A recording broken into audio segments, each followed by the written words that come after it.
মাননীয় স্পিকার, আজকে যে বাজেট আমাদের বিরোধী দলের মাননীয় সংসদ সদস্যরা প্রচুর সমালোচনা করছেন, আমি ওনাদেরকে প্রশ্ন করতে চাই, আমাদের মাননীয় প্রধানমন্ত্রীর দিক নির্দেশনায় আমাদের মাননীয় অর্থমন্ত্রী যে বাজেট দিয়েছেন, এটা ঠিক যে সর্বোচ্চ বাজেট বাংলাদেশের। আমি ওনাদেরকে প্রশ্ন করি, এই বাজেটের শিক্ষা খাতে যে টাকা দেওয়া হয়েছে, ওনারা শিক্ষার বিভিন্ন স্কুল কলেজের দাবি করেন, ওনারাকে স্কুল কলেজ নেবেন না? তাহলে ওনাদের আসনে স্কুল কলেজের প্রয়োজন নাই।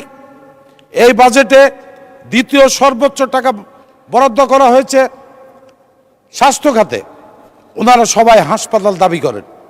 আমাদের মাননীয় স্বাস্থ্যমন্ত্রী বলেছেন সারা বাংলাদেশের সমস্ত উপজেলা হাসপাতালগুলিকে 50 শয্যার থেকে 101 শয্যা তৈরি করা হবে।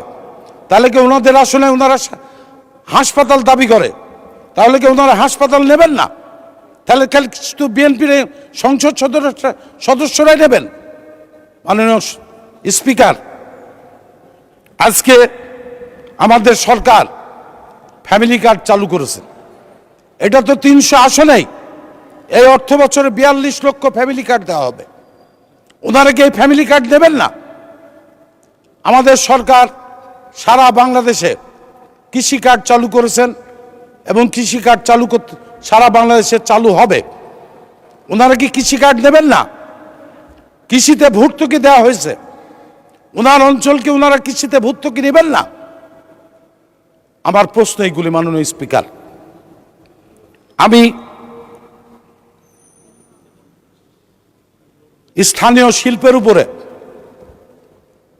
কর কমানো হয়েছে, অনেক জায়গায় কর মুক্ত করা হয়েছে। এটা স্থানীয় শিল্পকে, যাতে আমাদের দেশের শিল্পায়ন দ্রুত আরও বাড়ে এবং কর্মসংস্থান তৈরি হয়। এই কারণে আমার মাননীয় অর্থমন্ত্রী এই ব্যবস্থা তৈরি করেছে, এই জন্য আমি মাননীয় অর্থমন্ত্রীকে ধন্যবাদ জানাই। মাননীয় স্পিকার, আজকে মাননীয় স্বরাষ্ট্রমন্ত্রী চলে গেলেন, আমি একটি রাজনৈতিক কথা বলতে চাই। আমার দেশে মসজিদের রাজনীতি বন্ধ করতে হবে, মসজিদের রাজনীতি বন্ধ করতে হবে। মসজিদ আল্লাহর ঘর, মসজিদে মানুষ নামাজ পড়বে, মসজিদে কোরআন শরীফ পড়বে, কিন্তু একটি রাজনৈতিক দল মসজিদে যাই রাজনীতি করে। মাননীয় স্বরাষ্ট্রমন্ত্রীকে অনুরোধ করব আইন পাশ করার জন্য, যাতে কোন মসজিদ মাদ্রাসায় রাজনৈতিক মিটিং করা যাবে না।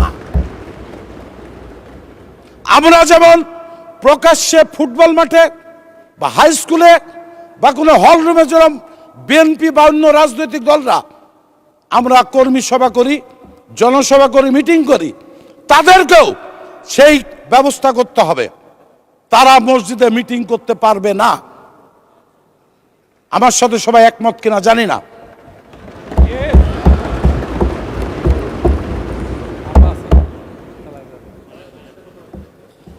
মাননীয় স্পিকার, আমি সময় যেহেতু নাই, এবার আমার এলাকার কথা কিছু বলি। মাননীয় স্পিকার, আমার উপজেলা, একটি উপজেলা নিয়ে একটি আসন, আমাদের আসন, আমার আসনে বিএনপির জন্মের পর থেকে প্রত্যেকটি নির্বাচনে বাংলাদেশ জাতীয় দল জয়লাভ করে এই সংসদে এসছে।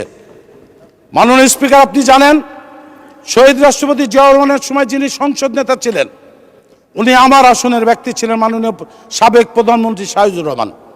পরবর্তীতে আমার বাবা পরপর 4 বার নির্বাচিত হয়ে আপনার সঙ্গে এই সংসদে ছিলেন, উনি প্রতিমন্ত্রীও ছিলেন। উনি মারা যাওয়ার পর আমি উপনির্বাচনে নির্বাচিত হয়ে এই সংসদে এসেছিলাম, এবং এবারও আমার এলাকার মানুষ আমাকে 80,000 ভোটের ব্যবধানে এই সংসদে পাঠিয়েছে। বৃহত্তর কুষ্টিয়ায় একমাত্র আমি নির্বাচিত হয়ে সংসদে এসেছি। তা আমি বক্তব্য দীর্ঘায়িত করব না, যেহেতু সময় নাই। আমি সমস্ত মন্ত্রী মহোদয়কে অনুরোধ করব, আমার আসনে এই দীর্ঘ 17টি বছর কোনো উন্নয়ন হয় নাই।